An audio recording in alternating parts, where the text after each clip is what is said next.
janeiro de 2025. Hoje, daqui a umas horas, vai tomar posse novamente como presidente dos Estados Unidos Donald Trump. Ora, perdoe-me a piada, mas se eu pintasse o cabelo uma cor, não é exatamente assim, mas um bocadinho parecida, se eu puxasse para a frente, aí é que ficaria parecido. Perdoe-me a piada. Ontem, domingo 19, entrou em vigor o cessar-fogo entre Israel e o Hamas. Pela primeira vez em muito tempo vieram boas notícias de Gaza, com o fim dos bombardeamentos, o aumento do apoio humanitário à população, a libertação de reféns, o fim de tiroteios e mortos de palestinianos e israelitas.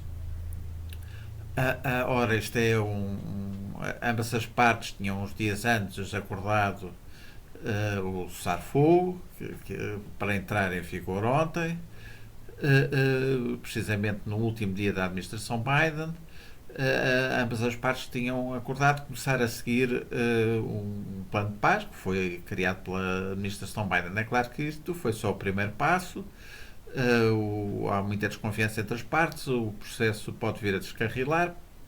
Se descarrilar, pode ser que volte aos carris rapidamente, pode ser que não volte aos carris rapidamente, pode ser.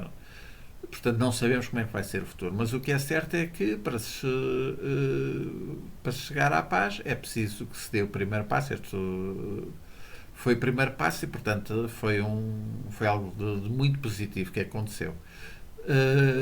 Assim sendo, já ouvi pessoas falarem sobre quem é que tem mérito, que é disso que vou falar também neste vídeo. O mérito de se ter chegado a um cessar-fogo é da administração Biden, cujo plano ambas as partes decidiram seguir.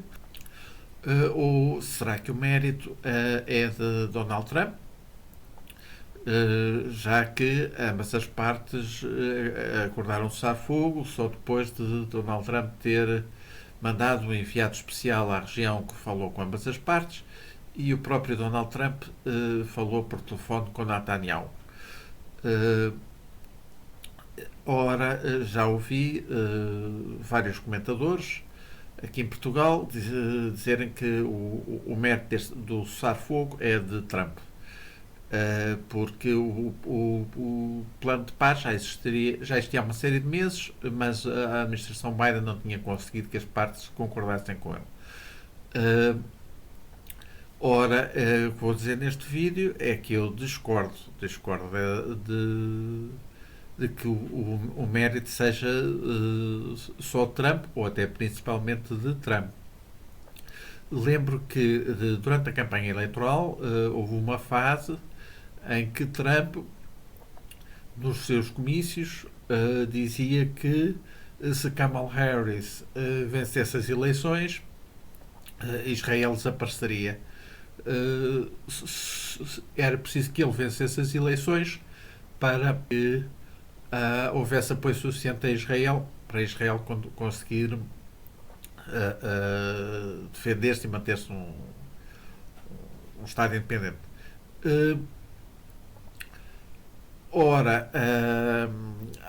Isso certamente foi tido em consideração por Netanyahu. Também o facto de os filhos de Trump serem de religião judaica e do Trump ser amigo pessoal de Netanyahu, como ele mesmo diz, ou como ambos dizem. E Netanyahu certamente que soube daquilo que Donald Trump dizia nos seus comícios, e ainda falou por telefone com Donald Trump, algo que ele comentou como tendo falado com o seu amigo Trump, com contentamento porque correu bem a conversa. Tudo isto pois é natural que tenha dado expectativas a Netanyahu de que valeria a pena manter a guerra até Trump tomar posse. Trump esteve praticamente sempre à frente nas sondagens, e E então compreende-se que Netanyahu considerasse que valia a pena esperar por que Trump chegasse à presidência. Uh, o plano de paz de Biden não agrada a Netanyahu e para um dos partidos da coligação é mesmo inaceitável. Uh, Era inaceitável, é inaceitável. E certamente Netanyahu alimentou a expectativa de que com Trump conseguiria mudar no plano de paz aquilo que desagrada a ele e outro partido da coligação que havia. E, certamente que isso quer dizer que o Trump começou por ter um impacto que foi negativo na possibilidade de haver um cessar-fogo. Havia uma das partes que tinha a expectativa que valia a pena ficar à espera, valia a pena que não se fizesse logo o cessar-fogo. Ora, o plano de Biden não agradou a Netanyahu, nem agradou ao Hamas. No entanto, isso não quer dizer que fosse um mau plano. Para haver um plano que fosse equilibrado e que pudesse em algum momento ser apoiado por ambas as partes, tinha que ser um plano que à partida não agradaria a nenhuma das partes.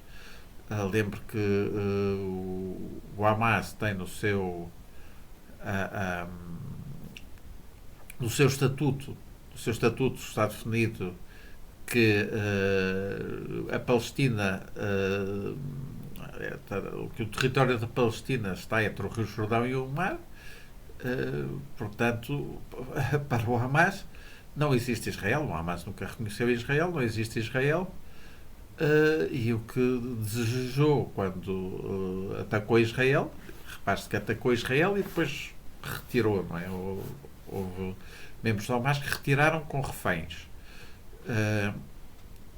Porque o Hamas sabia que sozinho não poderia vencer Israel. Para conseguir vencer era necessário que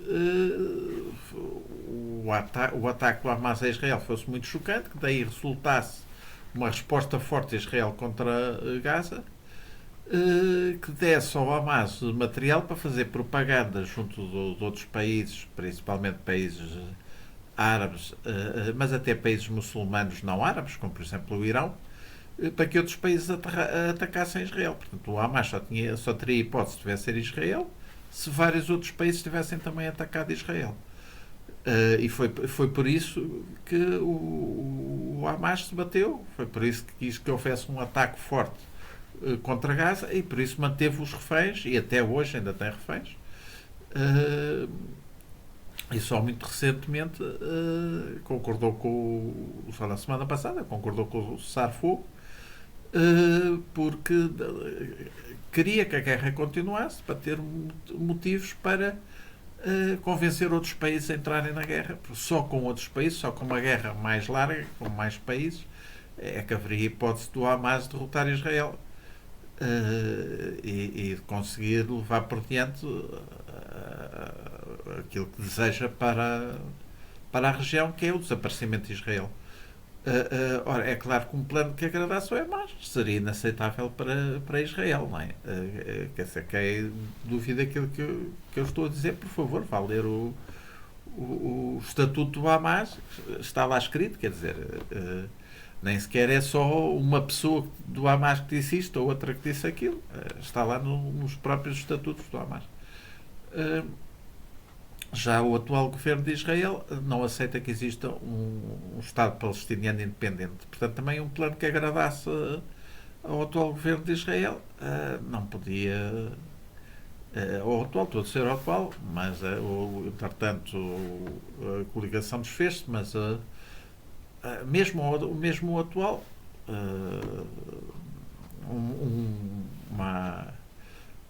um plano que agradasse ao governo atual não poderia ser aceito pelo Hamas. Mais ainda, com dois ministros que estavam no governo quando foi alcançado o cessar-fogo.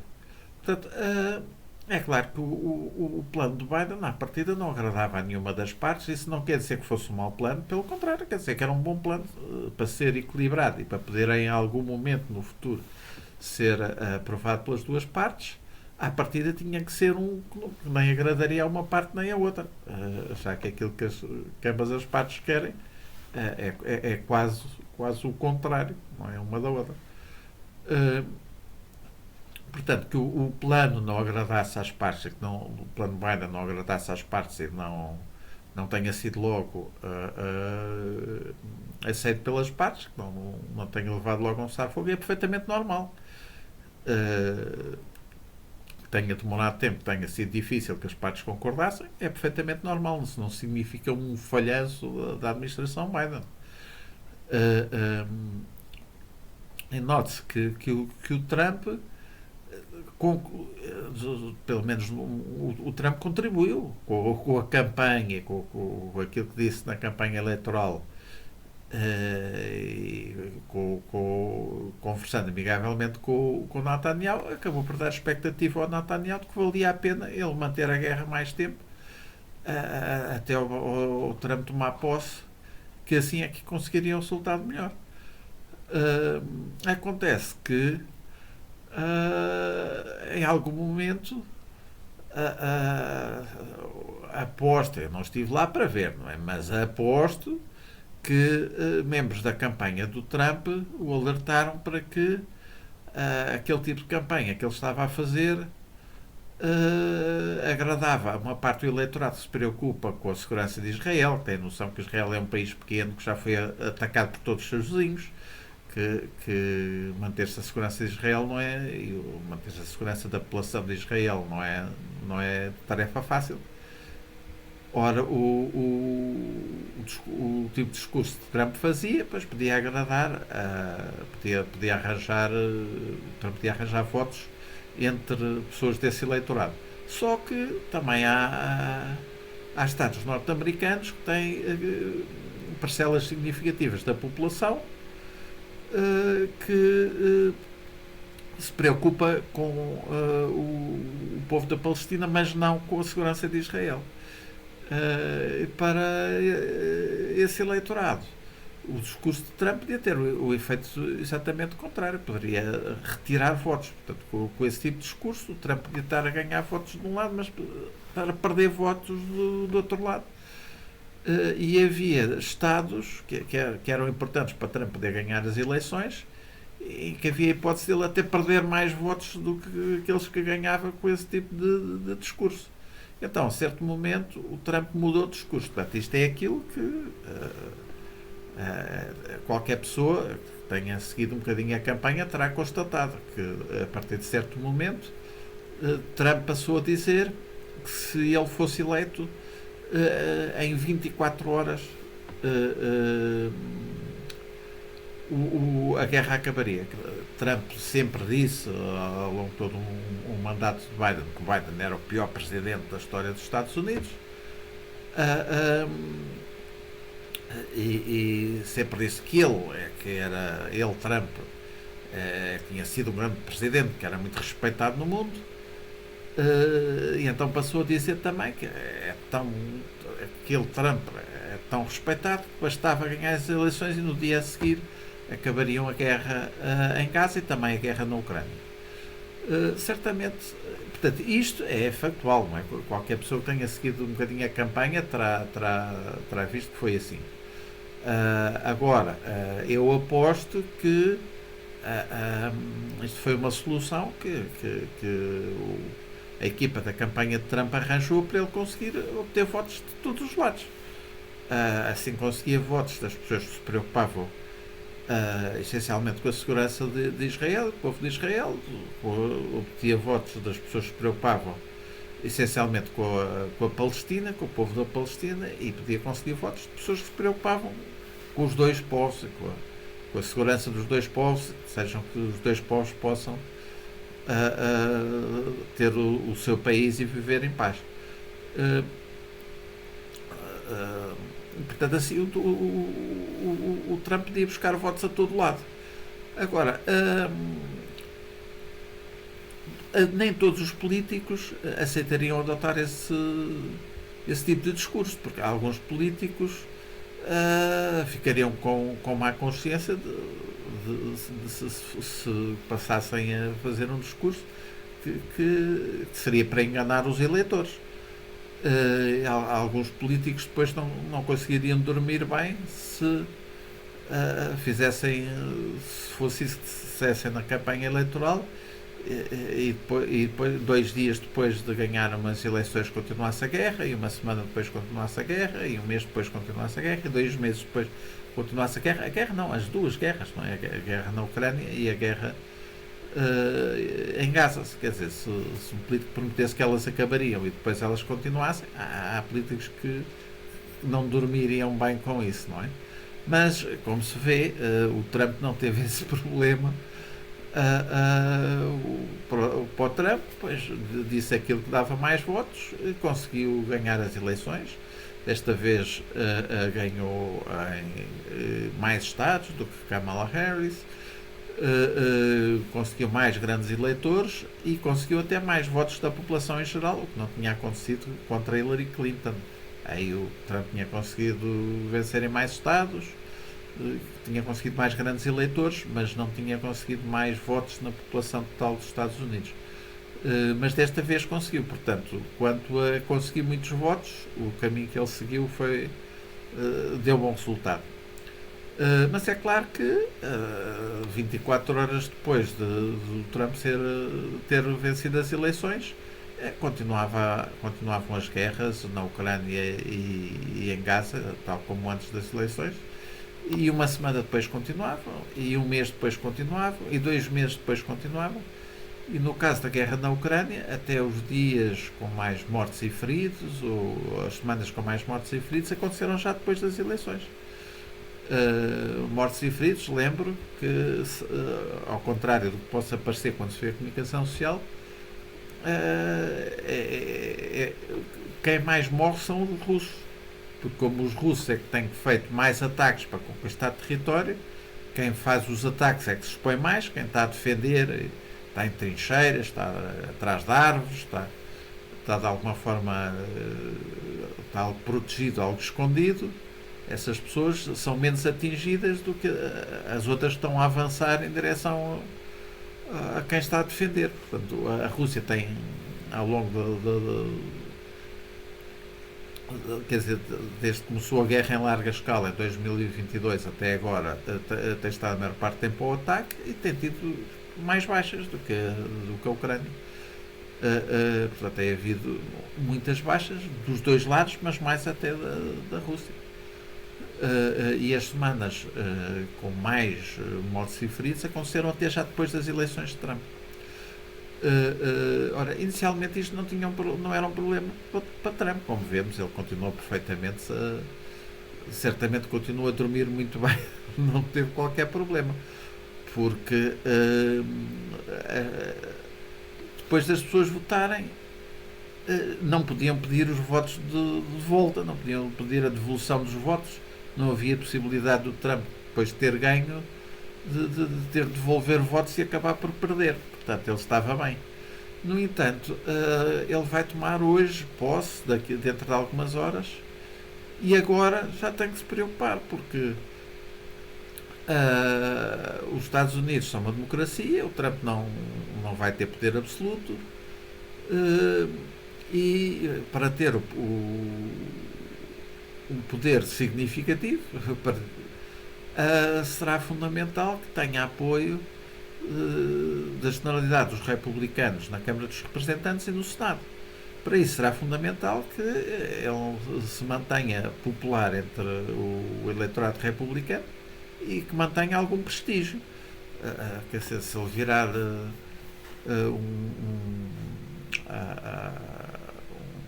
um alvo preferido da chacota do povo norte-americano e uma personalidade desacreditada, também como o Presidente terá muito menos poder. Ora, o seu discurso de que como ele é que é o grande líder, como ele é que é o grande Presidente, pois ele logo a seguir a ganhar, logo nas 24 horas seguintes, acabariam a guerra na Ucrânia e em Gaza, pois isso é algo que agora se pode voltar contra ele. Se as guerras continuassem as duas em pleno, como estavam antes das eleições, pois isso hoje iria ensombrar a tomada de posse de Trump. Por muito Trump estará a esforçar-se para conseguir, na sua tomada de posse, que dê origem a notícias positivas, mas se continuassem as duas guerras, era inevitável que as televisões mostrassem também o Trump a dizer que quando ele ganhasse acabariam logo as guerras no dia seguinte e tal, em 24 horas acabariam as guerras, e depois a seguir as televisões mostrariam bombardeamentos, mortes, pessoas feridas, pessoas no hospital e tal. E isso voltaria-se contra o Trump, quer dizer, a dizer que eu é que sou o grande líder, passaria a ser, sim, o grande alvo de piadas nas redes sociais, não é? Portanto, como se ambas as guerras continuassem como antes das eleições, pois o Trump ficaria desacreditado logo no primeiro dia do seu novo mandato. E portanto acredito que agora, sim, agora o Trump está preocupado e quer que haja cessar-fogo nas duas guerras. E por isso escolheu um enviado especial para ir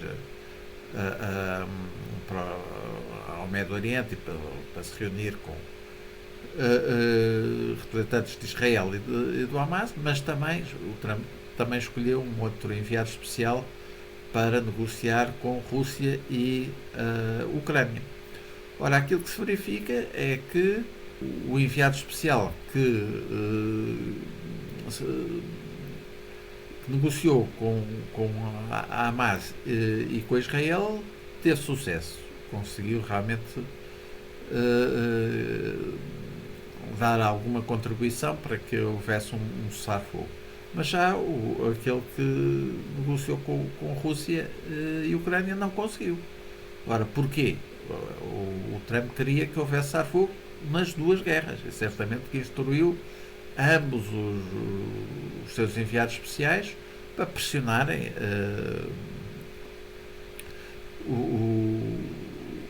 ambas as partes, seja na guerra na Ucrânia, seja em Gaza. O enviado que foi para o Médio Oriente que contactou com representantes do governo de Israel e do Hamas teve sucesso. O que contactou com a Rússia e com a Ucrânia não teve. Porquê? Porque no caso da guerra em Gaza, a administração Biden tinha tido sucesso a frustrar os objetivos do Hamas, porque o Hamas, para ter sucesso, precisava que outros países entrassem na guerra. Só assim é que poderia ganhar a Israel. E dos países que fazem fronteira com Israel, nenhum outro entrou na guerra. Entraram só grupos, que são grupos armados que seguem as vontades do Irão, foram o Hezbollah e os Houthis, e o único país que realmente atacou Israel foi o Irão. Mas mesmo no caso do Irão, não houve uma continuação dos bombardeamentos a Israel. E a resposta de Israel teve mais efeito sobre o Irão do que o ataque do Irão a Israel. Note-se que a administração Biden deu apoio a Israel, mas também impôs limitações, nomeadamente àquilo que Israel poderia bombardear no Irão. Ora, enquanto para o Hamas o objetivo era conseguir trazer para a guerra uma série de países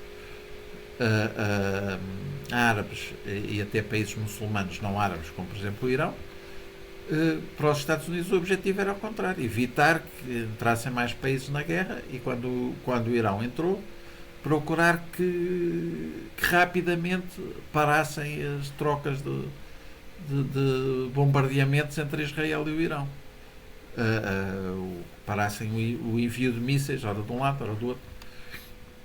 E a administração Biden teve sucesso, conseguiu que a guerra não alastrasse,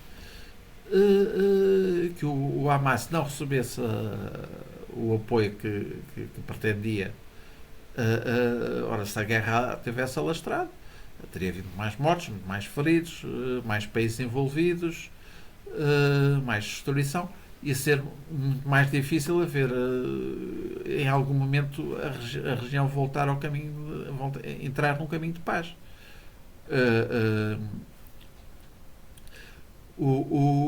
Assim, o Hamas, mesmo que não possa reconhecer, de dia para dia foi ficando mais fraco. Com elementos seus que foram morrendo ou ficando feridos, com infraestruturas suas que foram ficando destruídas, seja infraestruturas acima da terra, seja infraestruturas debaixo de terra, os subterrâneos, os túneis eram muito importantes para o Hamas. O Hamas podia, por exemplo, lançar rockets para Israel e depois os seus principais elementos podiam abrigar-se nos subterrâneos, nos túneis. Assim, se Israel respondia, os membros do Hamas estavam protegidos, não seriam atingidos. Poderiam ser atingidas pessoas que não pertenciam ao Hamas, não é? Poderiam outras pessoas ser vítimas, mas os membros do Hamas estavam seguros debaixo de terra, pelo menos aqueles que fossem considerados mais importantes pela organização, podiam estar seguros debaixo de terra. Portanto, essas infraestruturas eram muito importantes para o Hamas. O Hamas pode dizer, mas nós conseguimos recrutar mais pessoas. Sim, pois conseguem, mas não quer dizer que essas pessoas tenham as mesmas competências, as mesmas capacidades, a mesma experiência numa série de áreas em que o Hamas atua, porque o Hamas não é uma organização militar, tem escolas, tem hospitais, também tem combatentes, mistura tudo. E certamente administrava também o dinheiro e a circulação de alimentos e os empregos, mas para tudo isso as infraestruturas eram muito importantes. Ora, o Hamas é claro que não reconhece, mas foi ficando mais e mais fraco de dia para dia. Portanto, o plano de Biden não vai na direção que o Hamas quereria, mas a continuação da guerra ainda é pior para o Hamas. Portanto, do lado do Hamas, a forma como as coisas correram leva a que a continuação da guerra não seja positiva para eles. Mas a forma como as coisas correram tem muito a ver com a administração Biden. Tudo fez para que não entrassem mais países naquela guerra, para que a guerra não escalasse. E tudo fez, e nesse caso, com sucesso.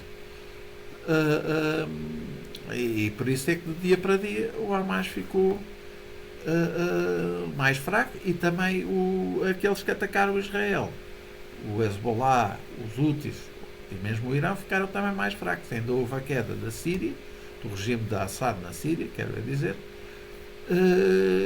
que deu ainda, levou a que o Irão tivesse ainda menos peso na região, menos influência, que ficasse mais fragilizado, e levou também a que a Rússia tivesse menos peso na região. E portanto o Hamas ficou enfraquecido, os amigos do Hamas ficaram enfraquecidos, e o passar do tempo, continuar da guerra, jogava contra o Hamas. Mas já para Netanyahu, a expectativa de Netanyahu era que o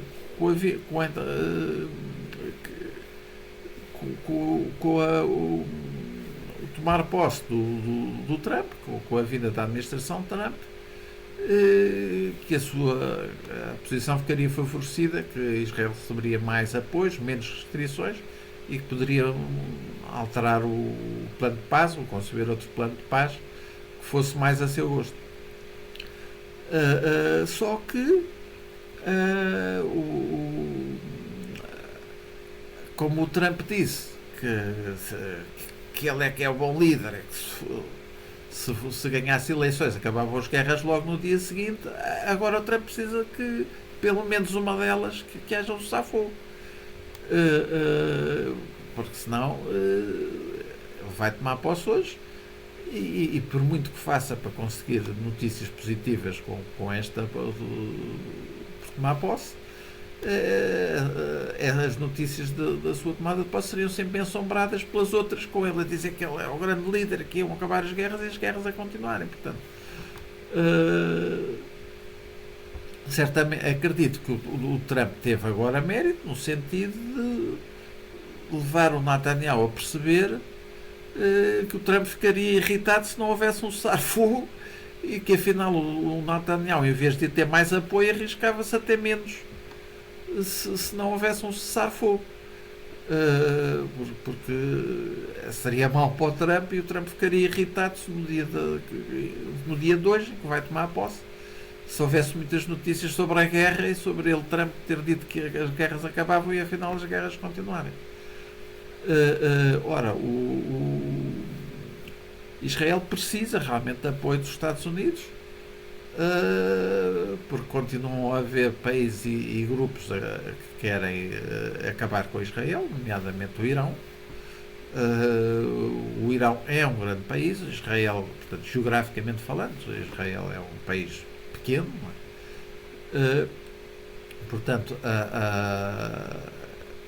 realmente não, Netanyahu percebeu que não era do seu interesse irritar o Trump e que não haver agora um cessar-fogo iria irritar Trump. Portanto, nesse sentido, acredito que o Trump teve algum mérito, só que teve o mérito a desfazer o que ele tinha feito antes, que era dar a expectativa ao Netanyahu que valeria a pena continuar com a guerra, porque era quando o Trump tomasse posse que o Netanyahu teria mais apoio.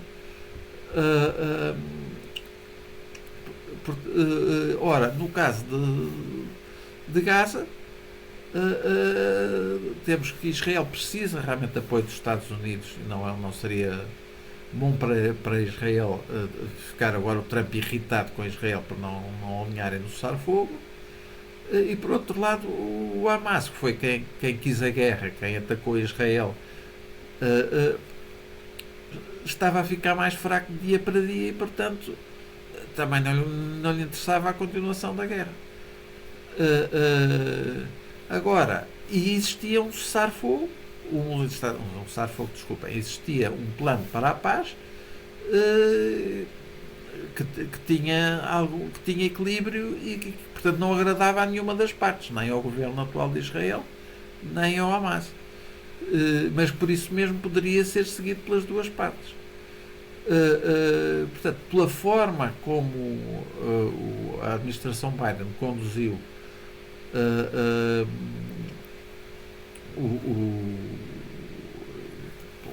pela forma como influenciou naquilo que podia influenciar, que é claro que lá dentro de Gaza estão os militares israelitas, não estão os americanos e, portanto, nem tudo e mesmo quando houve ataques de Israel ao Hezbollah, por exemplo, eram soldados israelitas, portanto certamente nem tudo o que Israel fez foi aprovado pelos Estados Unidos, mas na medida em que os Estados Unidos podiam ter influência, a administração Biden conseguiu ter sucesso, conseguiu evitar que a guerra se estendesse a outros países, por causa disso acabasse por crescer, ser uma guerra muito maior, com muito mais mortes, muito mais feridos, muito mais destruição, e que poderia tornar ainda muito mais difícil que se conseguisse algum dia a paz naquela região do mundo. E a administração Biden para ali criou um plano de paz que exatamente por ser equilibrado não agradava a nenhuma das partes, mas por isso mesmo também poderia um dia ser seguido. E isso já não aconteceu na Rússia. Portanto, na Rússia o Trump também pressionou, na Rússia, quer dizer, digo na Ucrânia. O Trump também pressionou para que houvesse um cessar-fogo na Ucrânia, só que no caso da Ucrânia, a Rússia que quis a guerra e que atacou, conseguiu conquistar algum território a mais para além daquele que já tinha conquistado em 2014. E aliás, lembro que o Trump também disse ao longo do tempo que se ele fosse presidente, a guerra na Ucrânia nem teria começado. O que é uma afirmação espantosa, porque a guerra da Ucrânia começou em 2014 e existiu ao longo de todo o tempo em que o Trump foi presidente, no mandato anterior. Agora, é verdade que depois de conquistada a Crimeia e de anexada a Crimeia, Putin ficou com receio de que o Ocidente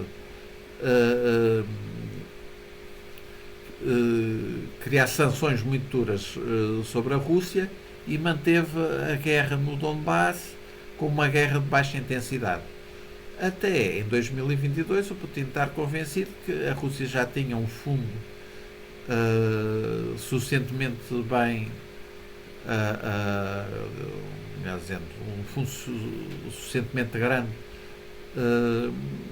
um fundo financeiro que permitiria à Rússia aguentar uns anos de sanções. Poderia exportar menos para o Ocidente durante uns anos e eventualmente aumentar a despesa e diminuir a receita durante uns anos, porque já estava financeiramente preparada para isso. E foi quando o Putin achou que a Rússia estava preparada, e também quando os preços dos combustíveis fósseis estavam altos. Portanto, a Rússia estava a receber muito pela exportação dos combustíveis fósseis, mesmo que passasse a receber menos um bocado. O Putin achou que aquilo era um bom momento, e então aí atacou novamente a Ucrânia em 2022, mas e aí com uma força muito maior e com a intenção de, com grandes colunas militares, duas grandes colunas militares que se dirigiram a Kiev. Se tivessem conquistado Kiev, a guerra teria terminado rapidamente. Portanto, aquilo foi uma tentativa do Putin de terminar com aquela guerra que já vinha de 2014, com um ataque forte que dominasse Kiev e que assim acabasse com a possibilidade da Ucrânia continuar a resistir. Mas a guerra vinha desde 2014. Portanto, essa afirmação do Trump de que com ele não haveria guerra também é muito extraordinária, porque com ele também houve guerra durante todo o seu mandato. Mas depois veio a guerra ainda com mais força em 2022 e desde aí a Rússia conseguiu conquistar mais algum território. Entretanto, inclusivamente, Putin declarou, e se não estou em erro foi até já incorporado na Constituição, que várias regiões da Ucrânia, enfim, vários oblasts da Ucrânia, já seriam russos. Portanto, para o Putin, Luhansk, Donetsk, Zaporizhia e Kherson já são regiões da Rússia. Se não estou em erro, já puseram isso na Constituição. Só que ainda não conquistaram a totalidade dessas regiões. E por outro lado, a Ucrânia conquistou algum território na Rússia, em Kursk. Portanto, como é que o Putin pode de repente agora acabar a guerra e deixar as coisas assim? Se por um lado ganhou território na Ucrânia, mas por outro lado perdeu território na Rússia, e se na Constituição diz que há território na Ucrânia que já pertence à Rússia, mas esse território ainda está nas mãos dos ucranianos. Portanto, no caso da Rússia, é inaceitável para o Putin que a guerra acabe assim,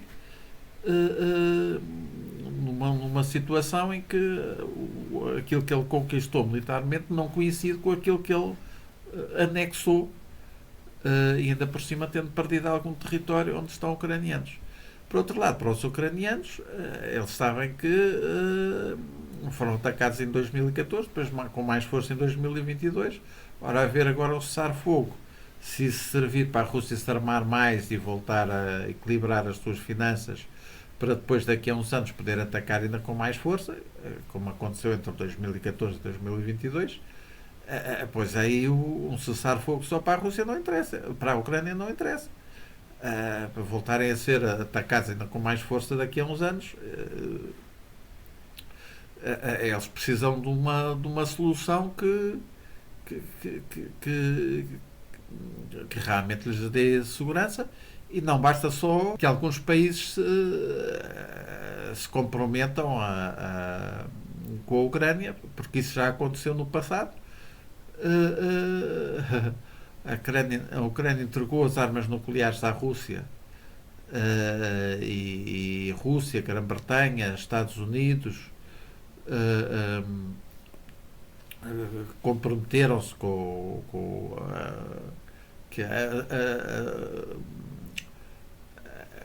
integridade territorial da Ucrânia seria respeitada, e afinal não foi. Portanto, agora para a Ucrânia não é fácil aceitar. Por um lado, perda de território, e por outro lado, ainda a hipótese de voltar a ser atacada mais tarde. Portanto, a administração Biden tinha tido sucesso em pedir que o Hamas conseguisse atingir os seus objetivos. No caso da. E tinha criado um plano de paz, e portanto. E ainda havia. E o Netanyahu ainda estava com a expectativa de que esperar pela administração Trump fosse positivo para ele. Portanto, aí uma pressão de Trump funcionou. Porque havia um plano de paz que podia ser seguido pelas duas partes. Porque o Hamas que atacou estava a ficar, foi quem provocou a guerra, estava a ficar cada vez mais enfraquecido. Porque Israel precisa de continuar a ter boas relações com os Estados Unidos. E portanto, primeiro Trump deu a expectativa ao Netanyahu que seria positivo continuar com a guerra até o Trump chegar ao poder, mesmo que não fosse essa a intenção de Trump. Provavelmente não seria essa a intenção de Trump, mas o certo é que aquele tipo de campanha que fez, que com ele é que haveria muito apoio a Israel, certamente que isso terá sido interpretado por Netanyahu como que não valeria a pena prolongar a guerra até o Trump ser presidente. Mas portanto, o Trump aí teve um papel primeiro que contribuiu para que não fosse possível haver um cessar-fogo, e depois, como já precisava que afinal houvesse um cessar-fogo antes da sua tomada de posse, aí já pressionou no sentido contrário. Portanto, penso que o Trump teve os dois papéis: tornar mais difícil que houvesse um cessar-fogo, e depois pressionar no sentido contrário. Não, afinal quer que haja um cessar-fogo. Já ainda durante a administração Biden. Já na Rússia, como a administração Biden não conseguiu não conseguiu apoiar suficientemente a Ucrânia para que a Rússia não ganhasse territórios significativos, porque a Rússia entende que com o passar do tempo está a ganhar mais territórios, mesmo muito devagarinho e com muitas baixas, mas como já se viu, o Putin está-se completamente não dá a mínima importância lá à quantidade de russos que lá morrem e aos que ficam feridos. O que lhe importa é ficar na história como um presidente conquistador que aumentou os territórios da Rússia, porque realmente no caso do Putin não haverá, não poderá ter uma outra imagem positiva, já que ele travou o caminho da Rússia para a democracia, A Rússia, que é um país muito rico em petróleo, gás natural, carvão, alumínio, ouro e outros recursos ainda. Quer dizer, a população tem um nível de vida inferior ao da população portuguesa. E agora, com a guerra na Ucrânia, ainda caiu muito a venda de gás natural para países da Europa.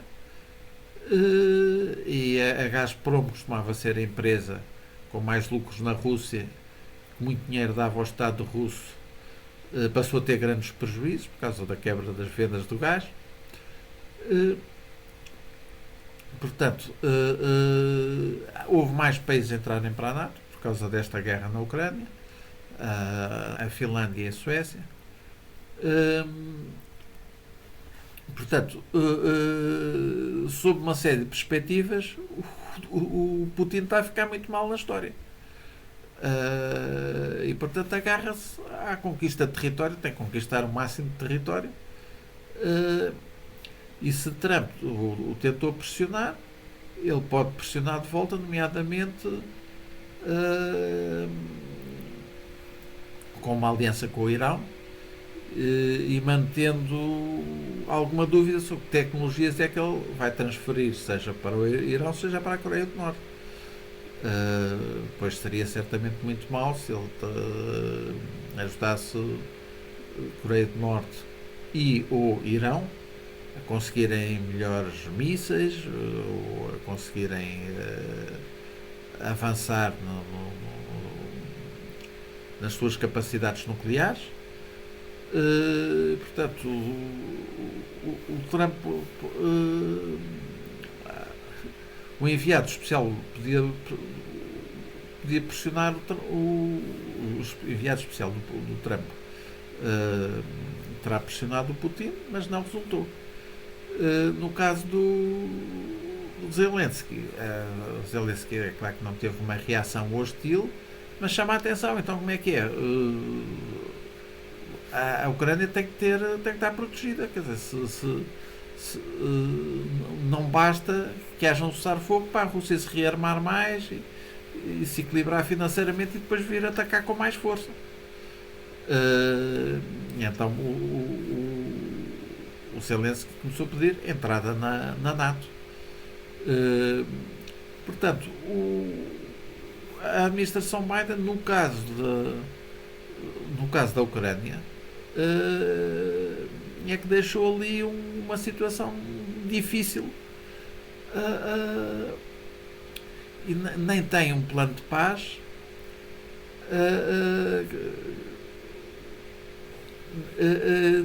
nem há uma saída que se possa descortinar agora, que possa ser aceitável para a Ucrânia e que a Rússia possa aceitar. E repare-se que, ainda se formos olhar para a lei internacional, então nem se fala. Quer dizer, ouvi o Biden dizer que a Rússia não conseguiu conquistar muito território. Ora, isso é algo que é muito subjetivo, não é? Realmente, para um país muito grande como os Estados Unidos, a Rússia não terá conquistado muito território. Para a Ucrânia, quer dizer, a Rússia ter-lhes conquistado entre 18% e 20% do seu território não é nada insignificante. E é algo que diminui a viabilidade da Ucrânia, e que cria problemas de segurança à Ucrânia para o futuro, nomeadamente a perda da parte costeira.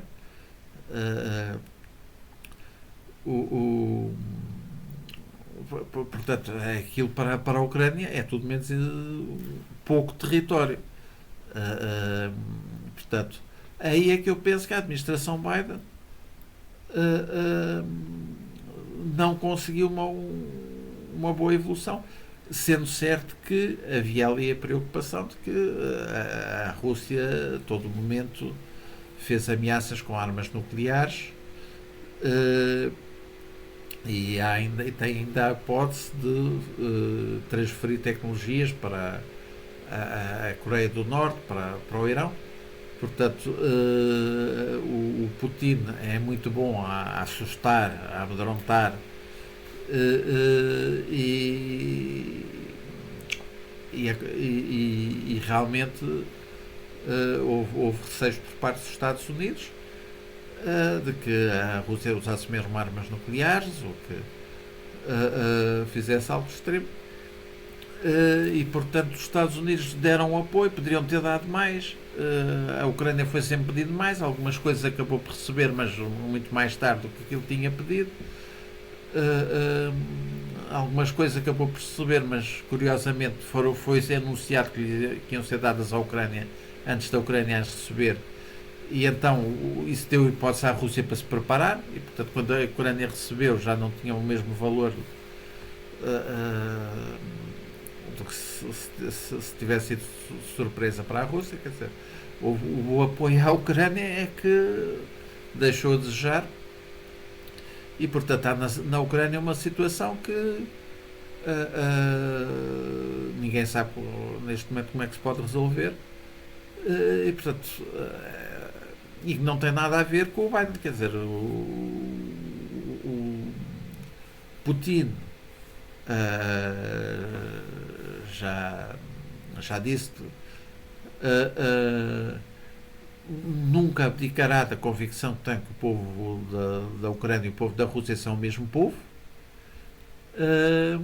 Putin e as pessoas que ele tem a mandar na Rússia não engolem o fim da União Soviética. O Putin chegou a dizer que o fim da União Soviética foi o pior desastre geopolítico do século XX, mas não é por cair o comunismo. Não, porque isso o Putin é a favor. O Putin mantém o Partido Comunista lá na oposição na Rússia com papel secundário. Aquilo que o Putin e o seu grupo que manda na Rússia, aquilo que eles não aceitam é que países que a Rússia tinha conquistado se tenham tornado independentes. Sobre a Ucrânia fazem campanha lá dentro a dizer que a Ucrânia não existe, é um país inventado pela CIA e pela União Europeia e tal. Eles é que inventam que aquilo é um país diferente da Rússia, que é para prejudicar a Rússia, o que é completamente absurdo, porque a língua ucraniana e as lutas pela independência da Ucrânia são muito mais antigas do que a existência da União Europeia, do que a existência da CIE ou da CIA. Quer dizer,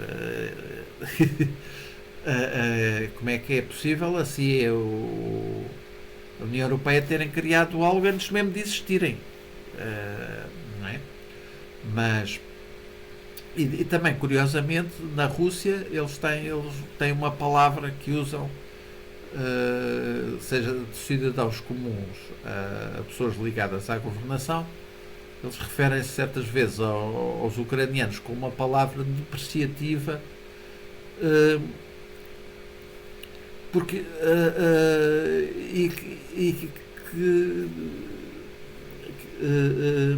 para eles, que eles associam com os ucranianos. Portanto, se no fundo eles achassem que o povo da Ucrânia era o mesmo da Rússia, não havia uma palavra depreciativa que eles usavam para se referir ao povo da Ucrânia. Se fosse o mesmo povo. Portanto, no fundo, os russos acham que o povo ucraniano é um outro povo, que eles até se referem a ele com uma palavra própria, depreciativa. Mas ao mesmo tempo, tanta campanha, este grupo que está a mandar na Rússia, liderado por Putin, tem feito, que há muitas pessoas dentro estão convencidas que não, que a Ucrânia, os ucranianos são russos como os outros russos, só que estão agora a portar mal com aquela ideia de quererem uma independência. E, curiosamente, a Rússia reagiu a pressões do Trump de uma forma algo hostil, nomeadamente começou por agendar para a véspera de tomada de posse do Trump um encontro com líderes do Irão para afirmarem uma parceria com o Irão, mas depois perceberam que esse tipo de hostilidade para com o Trump podia dar mau resultado. O Trump podia se irritar e, em vez de dar menos apoio, dar mais apoio à Ucrânia. Então procuraram suavizar o tom, e o ministro dos Negócios Estrangeiros, Lavrov, veio dizer que o Putin está muito aberto a negociações e que sempre esteve aberto a negociações e que quer um encontro com o Trump, está muito aberto a negociações. Mas curiosamente, nessas declarações de Lavrov, ele certamente refere-se à Ucrânia como aquele país agora chamado de Ucrânia. Portanto, já ouvi várias pessoas dizerem, isto não é uma ideia minha, é uma ideia que parece extraordinária, mas já ouvi várias pessoas dizerem que na Rússia eles decidem fazer propaganda para justificarem as políticas que fazem, querem fazer, e a comunicação social de propaganda, e às tantas os próprios membros da administração russa acabam por acreditar naquela propaganda, quer dizer, para justificar aquela guerra com a Ucrânia, fizeram propaganda a dizer coisas até contraditórias, que os ucranianos são russos, que eles tinham de defender os russos na Ucrânia, mas depois de repente afinal os ucranianos já eram nazis, tinham que lutar contra a Ucrânia por causa dos nazis, e aquilo que às tantas eles mesmos estão confusos e não percebem que a Ucrânia existe mesmo, é um país que existe, tem a sua língua, tem a sua cultura. Nem todas as pessoas têm ucraniano como primeira língua, mas repare-se também pelo facto, por exemplo, nos Estados Unidos a população falar inglês, isso não significa que tenham a mesma identidade que a população da Grã-Bretanha. Ora, também o próprio Zelensky é um ucraniano que cresceu a falar russo, mas que claramente tem uma identidade diferente, uma cultura diferente, não se sente russo, não é nem quer ser russo, e não é caso único. Se não fosse esse o caso de grande parte da população da Ucrânia, a Ucrânia não se tinha defendido bravamente como se defendeu até aqui. Ora, isto é algo que quem queira ver, vê, não é? Mas o Putin não quer ver, o Lavrov não quer ver. Fazem lá uma outra propaganda a dizer que são todos russos, fazem lá na Rússia uma propaganda a dizer que os ucranianos são russos, e depois parece que eles mesmos acreditam naquela propaganda, e portanto e com isso cria um problema muito bicudo, porque no mundo real a Ucrânia existe, o direito internacional não permite que países invadam outros países, que façam guerras para conquistar território, ou parte ou a totalidade do território de outros países. Haver aí uma exceção, quer dizer, se permite que a Rússia conquiste, então porque qualquer outro país que tenha um exército mais forte que o do vizinho não há também de conquistar uma parte do território do vizinho. Portanto, isso é uma exceção que pode levar a muitas guerras no futuro, pode levar a que todos os esforços com a criação da ONU, do direito internacional, todos os esforços que foram feitos para diminuir as guerras no mundo, que acabam por ser gorados. Portanto, no caso da Rússia, há ali um problema muito bicudo, com o qual a administração Biden não conseguiu lidar tão bem. Nem tem um plano de paz, nem conseguiu impedir que aquele que queria invadir, que invadisse uma parte, e portanto, para aí em que a administração Biden não conseguiu manter a situação controlada e não conseguiu uma solução, o Trump também não a tem, e não há, e a guerra continua, pronto. Já em Gaza, em que a administração Biden conseguiu que a guerra não se expandisse, não houvesse outros países a entrar na guerra, só entrou o Irão, e os seus e grupos que lhe obedecem, como o Hezbollah e os Houthis. Mas aí também, com a ajuda dos Estados Unidos, Israel conseguiu defender estes ataques a Israel e conseguiu responder e causar mais problemas a quem atacou Israel do que Israel teve. Portanto, o Hamas ficou enfraquecido, os amigos do Hamas ficaram enfraquecidos, o Hezbollah, o Irão. Israel precisa de manter boas relações com os Estados Unidos. Portanto, aí a administração Biden ainda declarou um plano de paz. Portanto, aí as coisas evoluíram melhor e, portanto, era possível que se chegasse a um cessar-fogo. E quem sabe, se não fosse o Donald Trump ter dado a expectativa ao Netanyahu de que valeria a pena esperar pela administração Trump, quem sabe até talvez o cessar-fogo tivesse vindo mais cedo. Portanto, isso ficaríamos para sempre sem saber. Agora, certo é que a administração Biden teve um papel absolutamente fundamental de conseguir contrariar aquilo que o Hamas queria. O Hamas queria que os conflitos se espalhassem, que mais países entrassem, que houvesse muito mais combates, muito mais mortes, muito mais feridos, muito mais destruição, mais países. Os Estados Unidos quiseram o contrário, esforçaram-se pelo contrário, seja pela forma como apoiaram Israel, seja pelas restrições, pelos limites que impuseram a Israel. Os Estados Unidos bateram-se para que o conflito não alargasse e realmente não alargou. E quem criou o conflito, o Hamas, acabou por sair enfraquecido. Ora, a Rússia está a ficar enfraquecida do ponto de vista económico e está a ficar também com cada vez menos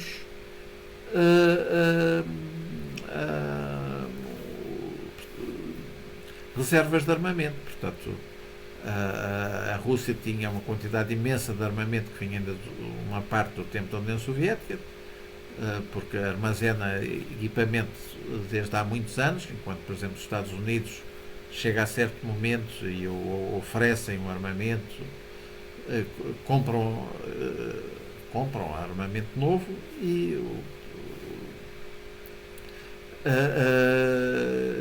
aquele que é substituído o oferecem, ou vai para a sucata, ou é destruído. Mas a Rússia armazena, foi armazenando e armazenando. Agora, há muitas armas que têm vindo a ser usadas na Ucrânia que vieram do restauro das armas que a Rússia já tinha em armazém.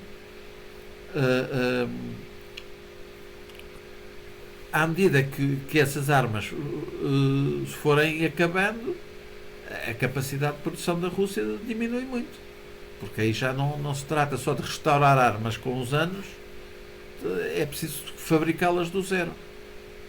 Portanto, a Rússia está a ficar enfraquecida nesse aspecto, de ter cada vez menos armas em armazém, e do ponto de vista económico, mas não a ponto de ter que acabar com a guerra antes do Trump tomar posse, que vai tomar posse daqui a umas horas, e as reservas que a Rússia tem de dinheiro e de armas ainda dão para mais algum tempo.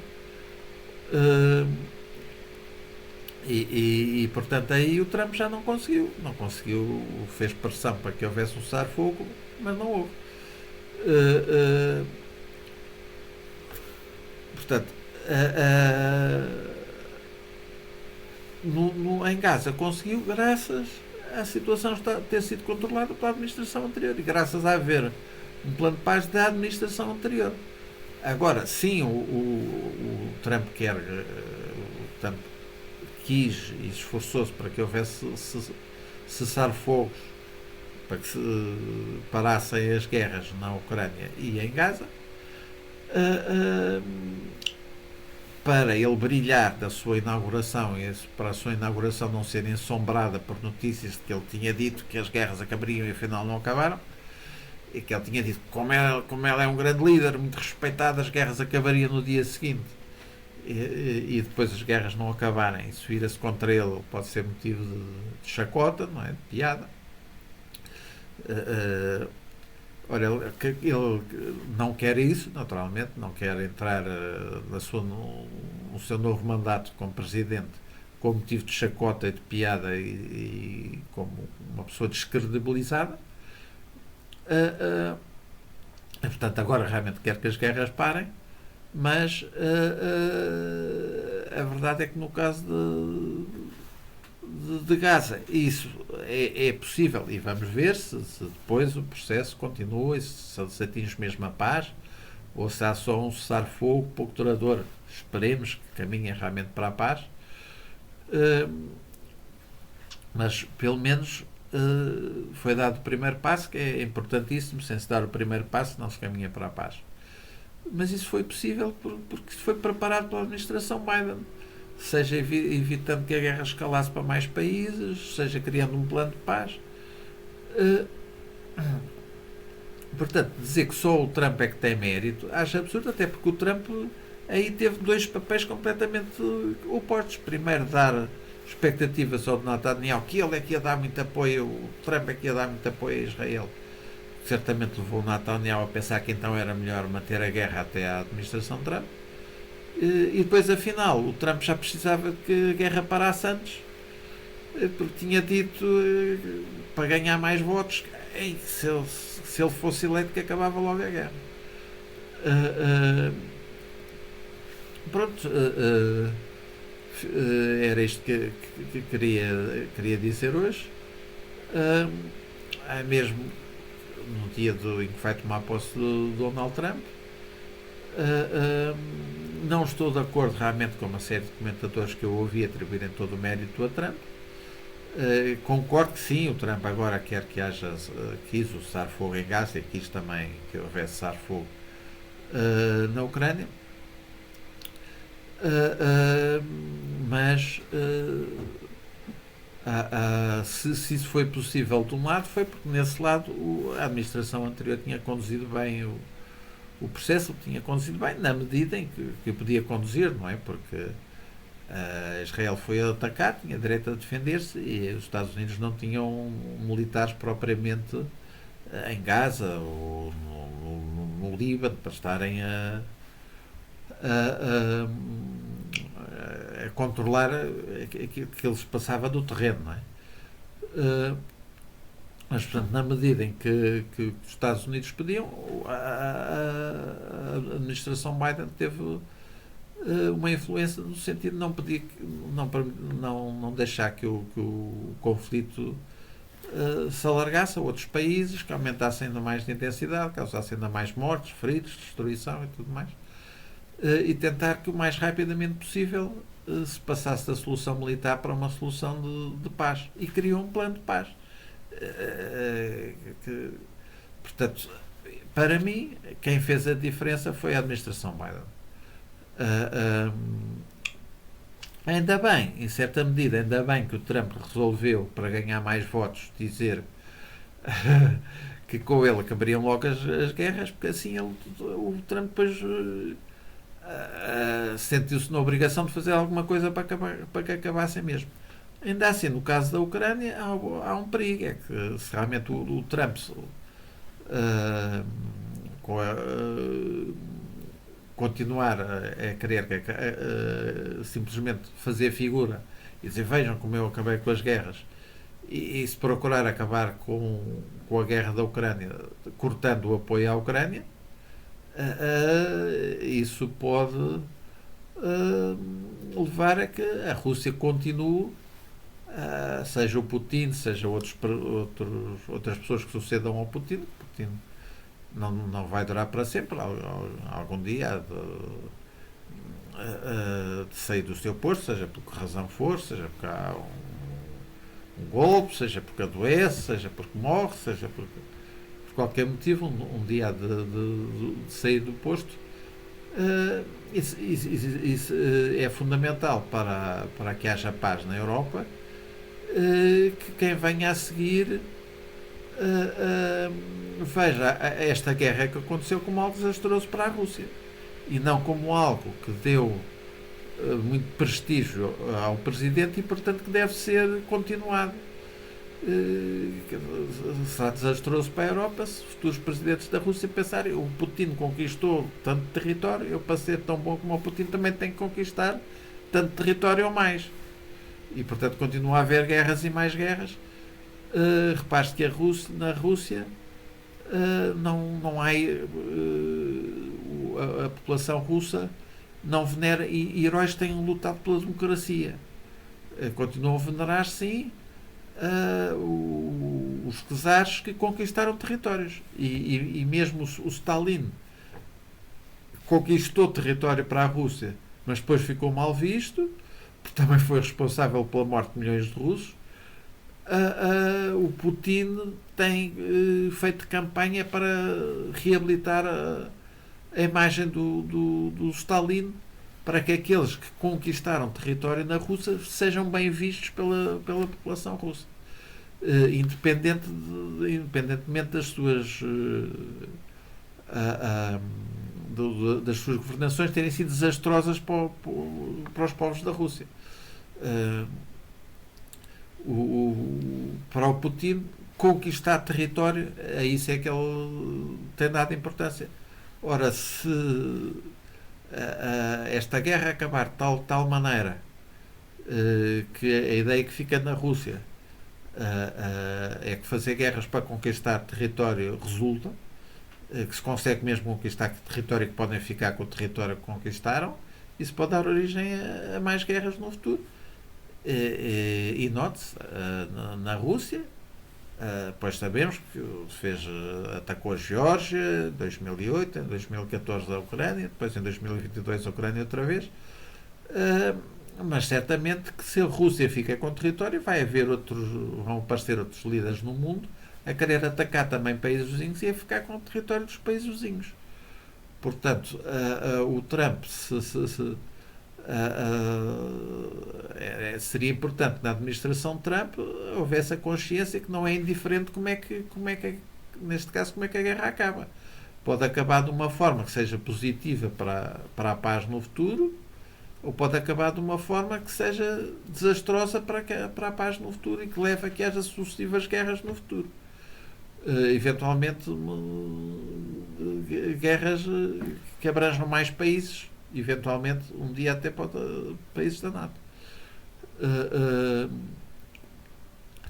Portanto, é positivo que o Trump queira acabar com as guerras. Não estou nada certo que ele tenha bem a noção do perigo que é se a guerra na Ucrânia acabar da maneira errada. Portanto, isso para mim era uma preocupação e continua a ser uma preocupação. Bom, se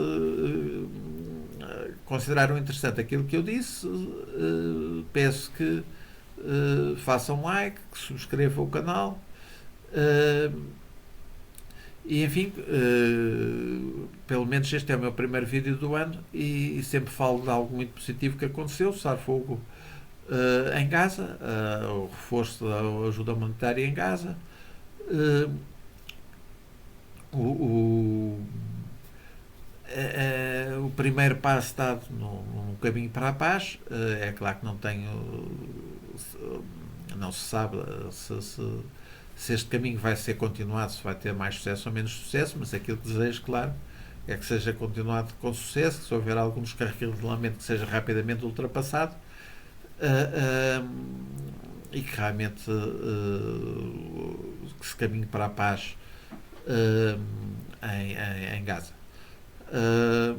Claro que também deseja paz na Ucrânia, mas de uma forma que seja duradoura e não de uma forma que seja encorajadora para que a Rússia faça mais guerras no futuro, seja com o Putin como líder, seja com outro líder que venha depois. Desejo uma paz, que haja um esforço pela paz, mas por uma paz duradoura e não uma paz que seja só temporária para a Rússia se reforçar e voltar à carga. Bom, como este é o meu primeiro vídeo do ano, apesar de já ser dia 20, desejo bom ano a todos, até à próxima.